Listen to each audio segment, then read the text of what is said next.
Hi everyone, it's me. Welcome to today's video. We're gonna talk about a little something called DNFing today. It's a little bit of a stormy day. It's literally like freezing rain outside my window right now. So I just thought on this gloomy, dark, dreary day, why not talk about DNFing, and specifically DNFing series, because if you know me at all, you will know that I am the worst DNFer in the world. I will not DNF a book. I am just too stubborn, and I know that is an issue that I need to get over. But when it comes to DNFing series, it's a little bit easier for me to wrap my head around and do, but it does still get a little bit difficult for me in terms of decision making on deciding what series I want to continue and what series I want to just quit. So today we're going to talk about 7 series that I have recently put on the chopping block. These are all series that I just feel like I am so on the fence right now as to whether or not I want to continue them. So let's talk about them. I'm going to go through the pros and the cons for all of them, and I want you guys to help me decide if I should continue these series or not. Let's just get into it, starting with the first series on today's chopping block. Now this one is none other than Metal Slinger, also known as the Fire and Metal series. This is by Rachel Schneider. It is I think it's classified as an adult romantasy series, although it does feel quite YA in terms of the plot trajectory that we're going on. But in this first book, we follow Brynn, and Brynn and her people have spent their entire lives at sea because they've been banished from land because of all of these political reasons. So they've basically built this civilization and city almost on the sea, which I think is a really cool setting. But at the beginning of Metal Slinger, Brynn gets a once-in-a-lifetime opportunity to like sort of go on land to this marketplace, which is this once-a-year event that happens as almost like a political peace offering to help keep the treaties between these two regions on the land and on the sea. So Brynn is really excited, but when she goes, she ends up catching the eye of this mysterious, broody enemy guard. They get into an intense encounter, but it turns out that this guard or the soldier has actually taken an oath to help bring Brynn back to her people, like to her original people where she actually belongs. And so because of all of this happening, Brynn's loyalty to her people, her seafaring people, is now challenged. And so, okay, let's start with pros as to why I would continue the series. Number one, I did find the majority of Metal Slinger to be fun to read. It's a very, very easy, quick read. Again, it feels like YA, so it's just a book that you can easily just like keep flipping through the pages. You know, it's really very much a fast-paced page turner. I loved the adventure feel of the first book. I loved the seafaring adventure. That's always so fun to read, but I feel like doesn't come up too often. And I did love the growth that our main character went on. I liked the reveals. I liked what we were working through, but then there was a twist at the end, and this is, okay, the twist at the end is kind of a pro and a con for me. We'll talk about the con in a second because I didn't actually like the twist, but the reason that the twist at the end of Metal Slinger is part of the pros list for me to continue is that I want to see it through. I feel like the twist was very much a shock value type of a twist, but it's also one that I'm like, I want to be able to see the whole vision that Rachel Schneider intended with this twist. Like right now, I really don't understand it. I really don't get it at all. It just feels so nonsensical to me, but I almost just like want to give her the time and space to explain herself, if that makes sense. Like I want to see it through. I want to see what she's trying to do here because it is something that felt just so out of the blue that I'm like, the curiosity side of me is pulling me towards reading the second book. So that's, I feel like, the main reason I would want to continue on to the second book. I also do know that the second book, the series is longer than a duology, but from what I've heard, Emmy actually told me this, is that Lightwielder, the next book, will actually wrap up this first story, and then the next book in the series will like follow another character or just like take a whole other arc. So it's one of those series that is sort of split into different duologies. So the next one would technically be the end of like our main character's arcs here from what I've heard. And because there's only one book left and because I want that reasoning, I'm like, I could read one more. Like again, these are such quick, easy, fun reads that I'm like, I could just read one more, right? In terms of cons though, number one, some of the motivations of the characters as I was reading through this book were really confusing to me. I feel like a lot of the time in the dialogue in the first book in particular, it really truly felt like all of our characters involved in a conversation were all just talking to themselves. One character would say something and then the next character would say something completely unrelated, and it felt like they were just all having these like individual dialogue paths. It was really strange. And then yes, of course, one big con is that I really disliked that twist at the end of this book. Again, it felt like a twist thrown in there for shock value. It didn't make sense to me at all. And I just had one of those moments where I was like, okay, well, if this just happened at the end, why did I read those 400 pages? Just to get to the last chapter and for that to happen, and for basically all of our journey and growth in the book to be erased by that one last chapter. I found it really infuriating. I know this plot twist is very controversial. Some people love it, some people hate it. I am on the hate side. But yeah, I'm really torn as to whether or not I want to continue. I feel like right now I've decided I won't continue. I'm leaning towards no, but there is still that curiosity side of me that is like, wait, but like I kind of want to see it explained. Let me know what you guys think about this one. Next on the chopping block though, this one has a gorgeous sprayed edge. It also has a gorgeous cover, but this is Immortal Consequences by Ivy Marie. This series is called The Souls of Blackwood Academy. This is the first book that's out. The second one will be out later this year, I believe, and it'll be called Ruinous Ends. But this is a YA romantasy. Something unique about this book though is that it is multi-POV. It's not that typical romantasy where you just have one POV or dual POV just following your main love interests. We do have a larger cast of characters, a wider range of perspectives, and I always enjoy that sort of a twist on the romantasy genre. But basically in this story, we follow 6 students at Blackwood Academy, which is an academy set in purgatory. So we're literally on the edge of the afterlife. Our students are technically dead, and that's when they come here, but they basically, once they arrive at this academy, they're here for hundreds of years. They can't leave, they can't cross over to the other side.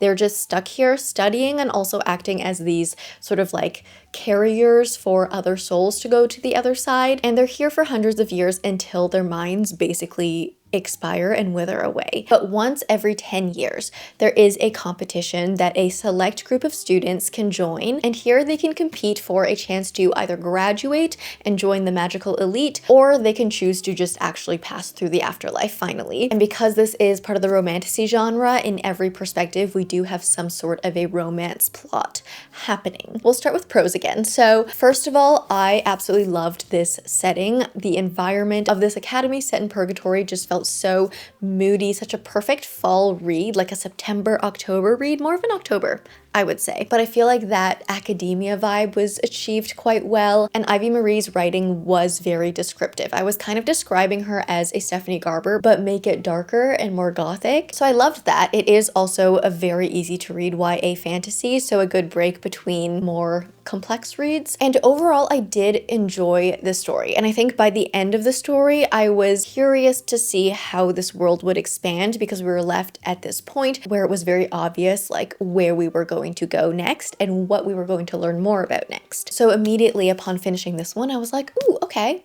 that's exciting. I want to dive deeper into that. I'm excited to learn more about this. But in terms of cons, first of all, I do feel like these characters felt very young. I mean, this is a YA book, so makes sense, kind of to be expected. But sometimes when characters feel young, I can still connect to them, and I feel like the way these characters in particular were portrayed were just very distant to me. Like I wasn't able to personally connect with any of them. The book itself also didn't read perfectly to me, while the setting and everything was described really well, and I enjoyed that part of the writing. I do feel like as we were going through the story, there was a lot of repetition through the different POVs, which was very interesting because I feel like usually when we get multi-POV, we're able to cover more ground. We're able to like expand the plot. But in this one, it was like we were experiencing the same events through different characters' eyes. So we would finish one chapter, we would like experience one thing, and then the next chapter we would experience the exact same event from another character that was standing just like beside the character that we were just experiencing this moment through. And sometimes this can be interesting if their perceptions of what happened are really different, if their experiences are different. But I feel like the way this was done, our characters were experiencing just like very similar things, one after the other. And it just felt really repetitive switching through like all 6 of our POVs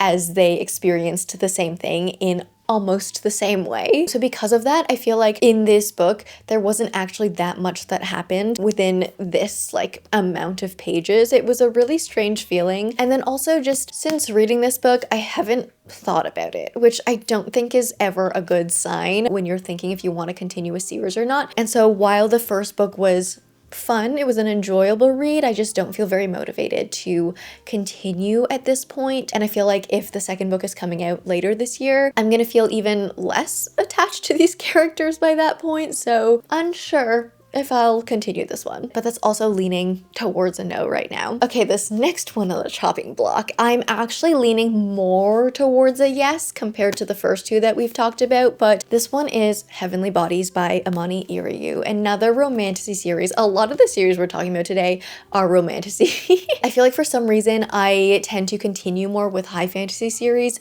versus romantasy. I feel like it's easier for me to drop a romantasy series. I don't know, but this is another adult romantasy that feels more like YA but with spice in my opinion, which isn't a bad thing. It's just an observation. I do love a YA, but this one is set in a celestial based world, which is really fun. In this first book, we follow Alara. She is a princess that has been exiled from her own land because Ariette, who is a star, which is basically a god in this world, has usurped her throne, her family, her kingdom, whatever. But while Alara is trying to get away, she actually runs into the arms of another enemy territory. So she runs into Helios, which is the land of the sun or like the light. And when they capture her, they actually surprisingly make a deal with her. They're like, you can basically be free kind of to live your life, and we can actually help you train your magical powers, but in exchange you have to agree to help us kill a star. And so she basically has no choice at this point, and she has to train alongside the crown prince of her enemy kingdom to get strong and learn how to kill a god, essentially. Okay. Pros for this one. Number one, the plot is just a lot of fun. It's very fast-paced, so fast-moving, probably one of the fast-moving plots I have ever read, if I'm going to be quite honest. I love that this book relies on prophecy and fate. I really do like those tropes. And in the first book in particular, I really enjoyed how our magic was so closely tied to like our inner mental health and well-being. Our main character, Alara, was going through these things personally, and that's what was affecting her magic. And so I really enjoy when that happens in a magic system, when your power, when your magic is so closely tied to how you feel. So I liked that. I liked that sort of dive into mental health. And I honestly really just enjoyed the romance in the first book a lot. Like, it was really fun. I liked the chemistry. I liked the yearning. I liked the tension. I liked the development. And I also really enjoyed the secondary characters in this first book as well. So I thought this was just going to be a breeze reading this entire series all the way through, but then the second book came out and I read it and I didn't enjoy the second book as much, and that's why I'm torn. So moving on to the cons list, speaking of the romance that I absolutely loved in the first book, it just made a turn for the worse in the second book. Unfortunately, it's one of those stories that I feel like once our two main characters got together, it just became a given that they were together, and the romance side of it just was simplified to like, well, you're just my person, so that's why I'm gonna do everything for you. But it just got reduced so much to that, and I was like, no, but I still want that like yearning. I still want the pull towards each other and the explanation for why you love each other so much. And we didn't really get that so much in the second book. I also feel like diving into the second book, I was craving a bit of a slower pace. After the first book, I was like, wow, this is so much fun, but I was craving some time to slow down, some time to develop some more of our characters, give us more depth that way. But while reading the second book, I realized it just became even more fast-paced, if that was even possible. And so I feel like in this series overall, we do sort of put character complexity to the side in favor of having more plot. And that can be a good thing, that can be a bad thing. I think it just depends on your personal preference. But for me, I was like, I just want to take some time to sit into moments more, and we really didn't get that. So my overall impression for the second book in particular was that a lot of things happened. We covered a lot of ground, but we only skimmed over the surface of everything. So most of my thoughts reading through the second book were just like, why? Why is this happening? Why are we getting into this? I just wanted more like why to it, but we were just doing things. And there was also another sort of shock value twist at the end of this book that I couldn't get behind that one. And so after reading the second book, I was like, you know what? I'm gonna read the third one. It's gonna be fine. It's gonna be the end of the trilogy. But then surprise, this book is going to be longer than a trilogy. I believe it's gonna be 4 books total. I could be getting that wrong, but I'm pretty sure it's 4 books total. And I was like, I was more on board if there was only going to be 1 book left, but if there's going to be 2 or more books, changes things up a little. So all in all, I am more on the positive side of like, you know, we're optimistic, let's continue. There are some secondary characters that went on some things in the second book that I was like, okay, I'm more interested in you compared to the 2 main characters, but because the second book was a little bit iffy, I'm feeling a little bit iffy as well. I don't know why I grabbed the second book of this series to talk about this one. I've been showing you guys the first books for all the other ones. But anyways, this is the Assistant to the Villain series. This is actually the second book, Apprentice to the Villain by Nicole Maehrer. This is a comedic romantasy series where in the first book we follow Evie. She is looking for a job. She stumbles into the forest and she meets the villain. They have this chance encounter and from there he hires her to become his assistant. But things get a little complicated when Evie realizes she is developing this gigantic crush on him. And it's just very much like a highly exaggerated romantasy where every single romantasy trope is just made out to be so absurd and ridiculous that it's funny. Like these are meant to be funny. So I've read the first 2 books. The next one that I would need to read is Accomplice to the Villain, and then I think there's going to be 1 more book after that. So it's going to be another 4-book series, and I've read 2 out of the 4. Pros for these ones. Number 1, these are wonderful palate cleansers, especially for someone like me who tends to read sad things, who tends to read very heavy things. Sometimes it's fun to just pick up a book that will make you laugh, and that's what these books have been doing for me. They do also still fall in that like romantasy, fantasy romance category. So as someone who loves magic in a book, this also does scratch my magical itch. I also really actually loved the slow burn romance in the first book. I think it was done really, really well. The secondary characters are fun. These are also very easy reads, like very, very, very easy reads. They're just a nice change in pace, I find. But moving into cons, while these are really good palate cleansers, I feel like I only need the sort of like light satirical comedy mood for around 100 to 150 pages. And then after that point, for both of the books in the series so far, I just like lose it. I sort of clock out. I just like mentally disengage from it after 150 pages maximum. So I've just been finding that I don't really care what happens in the plot of these. I read the first 100 pages as like, ooh, okay, love that we're so unserious. Love the jokes. It's making me giggle. But then after that, I'm like, okay, I don't want another 200 pages of these. And that's the thing, like these books are also really short. They're about 300 pages each. So like really good, quick, short reads in theory, but for some reason I just clock out after like 100 pages. I also didn't love the continuation of the slow burn in the second book. I think with slow burn for me, it gets to a point where I will love a slow burn done right. Absolutely love it, but once we hit that point where it's like, okay, slow burn's over. We've gotten to that point where it's just a regular romance now. If we try to turn that back into a slow burn, but do it in the same way, like for the same reasons that we were slow burning to begin with, that just makes me frustrated because I'm like, can we please introduce some more creative ways, some more creative obstacles for the slow burn? But I feel like in this second book, we just regressed instead of like continued on a slow pace. I was also thinking that the second book would go a certain direction where our main character Evie would be able to go on a really gradual, nice character growth journey, but then all of her growth happened really quickly, like literally within the first chapter. And then the rest of the book was just like I didn't see the point in it.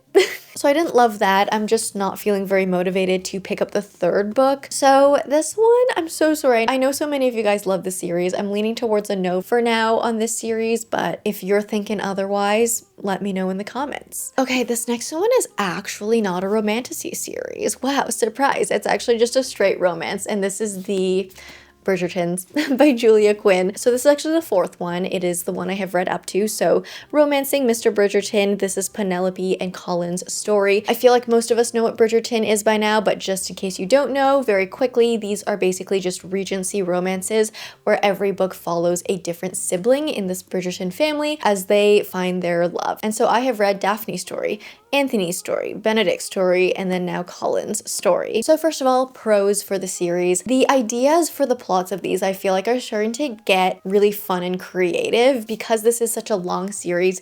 8 books, by the way, of interconnected standalones. I feel like Julia Quinn is being quite creative with making sure every book is a different romance trope, primarily, first and foremost, and then also that they feel very different in terms of like the plot that's happening outside of the romance. So I do appreciate that side of creativity. I also do enjoy watching the show, so my purpose of reading these books was I do tend to like reading books before watching the adaptation, so that's why I felt motivated to read these in the first place. And they're also just, again, easy reads, good palate cleansers between the usual types of books that I tend to read. And actually with this last one, I did listen to this one on audio quite a bit, which is a new habit for me that I have been starting to dabble into. But basically every day, like while I do my morning workout or when I'm doing chores on the weekend, I will just listen to a little bit of this every day, kind of like 20 to 30 minutes of this a day, and kind of just experience these like slowly throughout the entire month, because when I only listen to 20 to 30 minutes of an audiobook a day, it does take like almost an entire month to get through a book. So those have just been kind of like nice little pleasant experiences for me just to do casually. But moving into cons, number 1, I have not loved a single book in the series so far, and I've read 4 of them. Number 2, I don't like Julia Quinn MMCs. They are very much Regency males, and Regency men obviously have very different values and outlooks on society and life compared to modern day men, and that's completely fine, you know, if you want to write a more accurate to the period type of a guy character, but for me, it just is frustrating to read. I don't really love that type of a love interest. I feel like with a lot of these books, we do rely heavily on the I can fix him trope, and that's good sometimes, but when you get such a deep look into our male characters' heads, like the heads that we are trying to fix, it can go either very right or very wrong. And I feel like in the case of these Bridgerton books, it's been going wrong for me. So I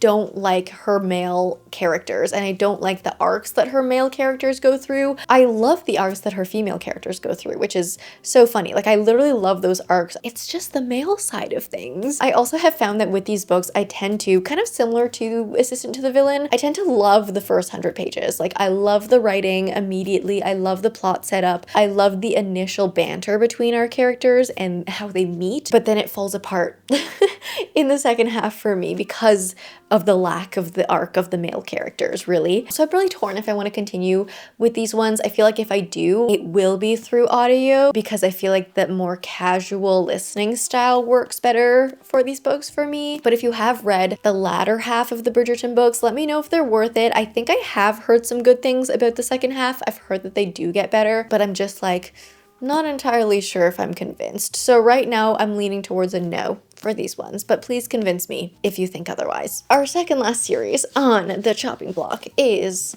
The Crucible by Abigail Owen. So the first book is The Games Gods Play. The next book is The Things Gods Break. I think that's what it's called. And the second book actually came out at the end of last year. And then I believe there's going to be one more book to round out this trilogy. And surprise, surprise, it's another romantasy, but this is an urban romantasy, but based in Greek mythology, which is sort of a fun little twist. So we're set in San Francisco. Our main character, Lyra, I think her name is. At the start of the story, she is working a low-level job within this organization of thieves. So she really just wants to stay on the down low. She's just trying to get by in life. But once every 100 years, the Crucible takes place. And the Crucible is essentially a set of trials that is hosted by the Greek gods. So our world is ruled by Greek gods, even though we are set in a very urban, modern day San Francisco city setting. But the purpose of these trials is to choose which Greek god will rule for the next 100 years.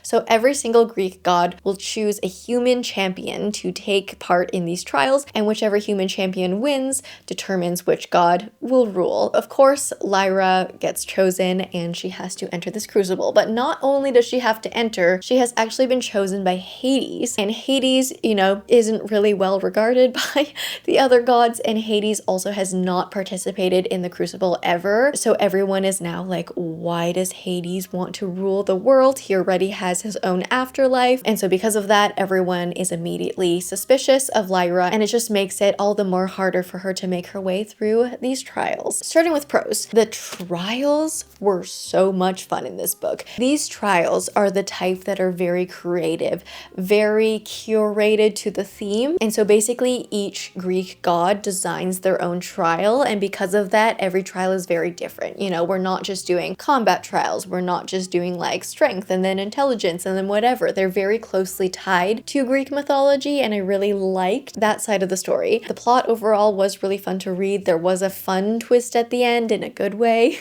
And I did enjoy this book, like so much so that the second book, The Things Gods Break, why did I just forget that name? Why am I having a brain fart? But I did enjoy this first book so much that the second one was on my most anticipated reads list of 2025. But then when the time came for the second book to release, I never picked it up, and I think I kind of lost steam with it. It's one of those series that like after a while of like not being engaged with it, I just kind of like forgot about it. It just kind of like pushed to the back of my mind. I feel like now that we're moving into the cons list, this book was never like one of my favorite books of all time, and I didn't really think that the series would be one of my favorites of all time, but I did think it would just be something fun. It's like a pick-me-up. You're going on a fun roller coaster, and while the first book wasn't perfect, there were some things about the writing that I didn't really love so much. I was thinking that I would be looking forward to reading the next one, and then yeah, I just never picked it up. And now I'm like, will I ever pick it up?